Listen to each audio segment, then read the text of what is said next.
네, 안녕하세요. 오늘도 로벤져스 TV 맞나요? 네네, 오늘 맞췄네. 맨날 틀려갖고 제가 아주 미안해갖고. 로벤져스. 네, 로벤져스 TV. 오늘 또 오변하신 님이랑 또 좋은 얘기 나눌 건데, 이번엔 뭐 대선 얘기가 좀. 네네. 대선? 네.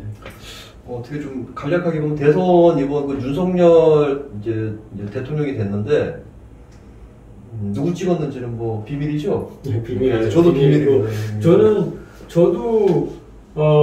저는 대선을 평가할 때, 우리나라의 국민들의 견제의식, 이런 것들이 결국은 정권들로 하여금 결과적으로 좋은 어떤 성과를 내기 위해 노력하는 원동력이 좀 되지 않나 싶어요.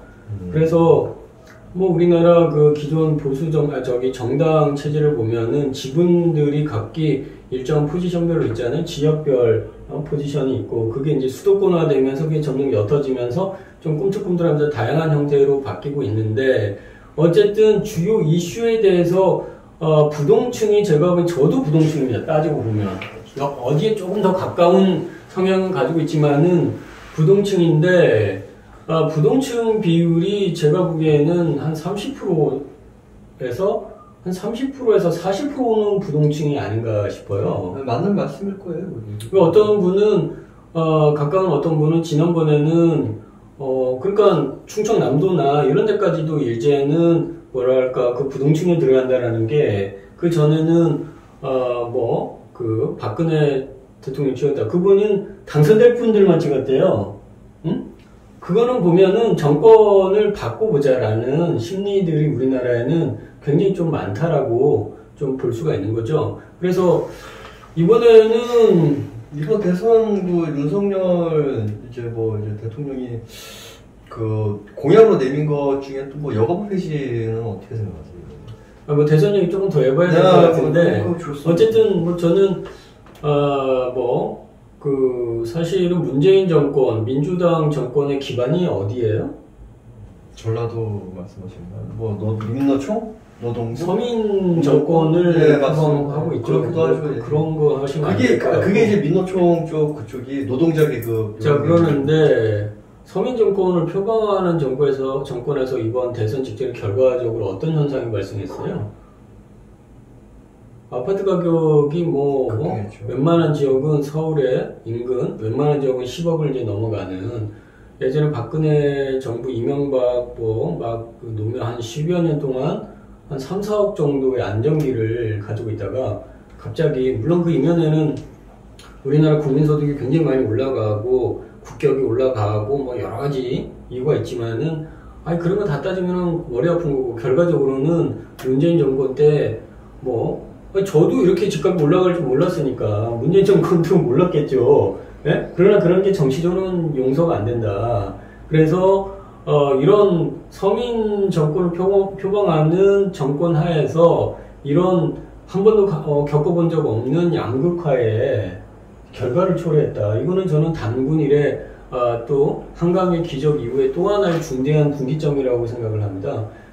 사실 그런 어떤 그 부정적인 결과를 초래하고서도 정권 창출을 바랬다라는 것은 굉장한 사치가 아니었겠느냐 싶어요. 그래서 이번 선거도 어부지리 선거가 아니었나 싶어요. 박빙이었죠. 박빙이었는데, 그러면 지금 윤석열이 당선된 원인이 그러면 지금 그런 저는 어부지리. 어부지리 좋습니다. 그러면 그럼 문재인은 어부지리.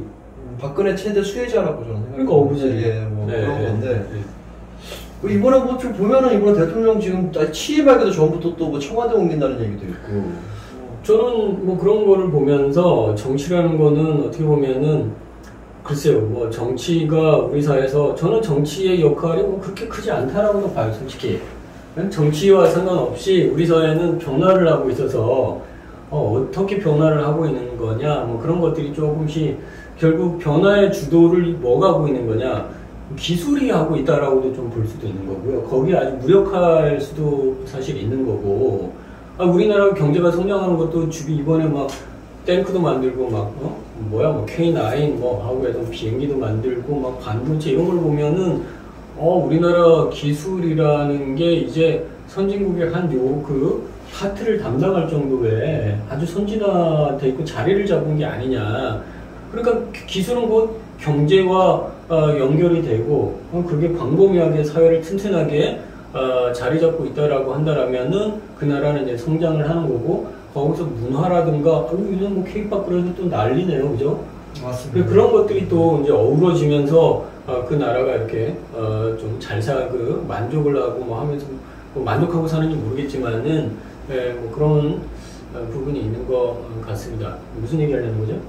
지금 그 청와대 이전 얘기도 나오고 지금 그러고 있는데 그 점에 대해서 또 그래서 그거 여쭤봤는데 지금 어마어마하게 지금 얘기하시죠. 네, 정치라는 거는 어떻게 보면은 그러니까 우리도 그렇잖아요. 매일 일어나면 하나하나 일을 하면서 결국은 변화를 가져오는 거잖아요, 그죠? 정치라는 것도 결국은 정치적인 어떤 사건 하나하나마다 평가를 받는 거 아니겠느냐. 예? 이제 그러니까 하나의 사건을 보면서 이 정권의 미래에도 좀 점쳐볼 수 있는 거고 예, 그런 거죠. 그럼 어떻게 생각하세요? 그 청와대 이전에 대해서는? 저는 저 이유를 모르겠어요. 뭐 전통과 역사가 있던 그 뭐 청와대를 냅두고 왜 그렇게 하는지 이유를 모르겠어요. 국민에게 돌려준다는데 저는 뭐 그것도 이해가 좀 안 돼요. 어떻게 보면은 그래서 주위에 아직 그 많은 분들이 쌈박질하는 사람들은 노골적으로 거기에 속해 있는 사람들이 쌈박질을 하고 있는데 저희 같은 그럼 로벤져스 TV는 부동층 TV인가? 정치적으로는 그러는데 우리 홍프로님도 말씀하시는 것처럼 왜 하는지 모르겠다. 그러니까 가장 이슈됐던 그 공약 중에 여성부 폐지 공약. 지금 보니까 인수위에서 파견하는 어떤 뭐 이제 직원들이 있는 여가부에는 한 명도 없다. 뭐 이런 얘기도 있는 걸로 봐서는 의지가 확고한 것 같아요. 그죠? 그리고 어쨌든 본인이 지켜야 돼요. 윤석열 이번에 안 지키면 저 가만 안 있을 겁니다. 네, 그 내세우고 또 20, 30대 남성들의 지지. 그래서 지금 여가부 폐지가 근데 젠더 갈등 이 부분이 지금 엄청난 폭발성을 지금 갖고 있는 것 같아요. 어마어마한 쟁점이 된 건 맞는 것 같아요. 왜냐면은 오늘도 저도 누군가 만나면서 그냥 가장인데 이제 가장이란 말도 이제 쓰지 말아야 되겠다.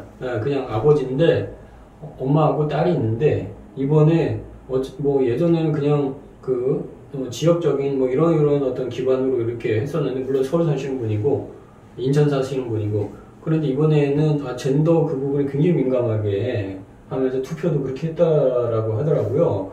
그래서 20, 30대가 이렇게 쫙쫙 갈라지고 그 다음에 40대나 남성들이 얘기를 많이 하는 거를 이제는 그냥 아주 심심찮게 거의 그냥 듣고 있습니다. 그래서 젠더 갈등이라는 게 어마어마한 어떤 우리나라의 세대 갈등, 그 다음에 이념 갈등, 지역 갈등 있고, 그 다음에 노사 갈등 있고 하는데, 젠더 갈등도 그 중에 하나로서 이제 상당한 지분을 갖고 있는 거 아니냐. 그래서 앞으로, 저희가 사실은 일정한 방향성은 가지고 있습니다. 그 방향성은 영상 보시면서 여러분들이 판단하시면 될 것 같고, 저희는 아까 그냥 변호사의 시각에서 다양하게 바라본다. 여기서는 마찬가지로 그런 시각에서 좀 얘기를 나눠보도록 그렇게 하겠습니다. 그 여성부 폐지 공약은 뭐 지켜드리려고 좀 생각하시나요?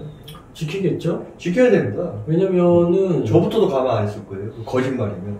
이제 지금 또 조직적인 어떤 반대 분위기가 언론에서도 그렇고 여성단체 중심으로 해서 이제 많이 그런데 한쪽 측면에서는 지지하는 부분도 굉장히 많기 때문에 그럼 그냥 하고자 하는 사람이 그냥 질러버리면은 되는 건데 그런데 지금 긍정난 뇌관이 있죠. 그걸 하려면은 정부조직법을 바꾸면서 해야 되는데 마의 180석 다수당이 어디예요?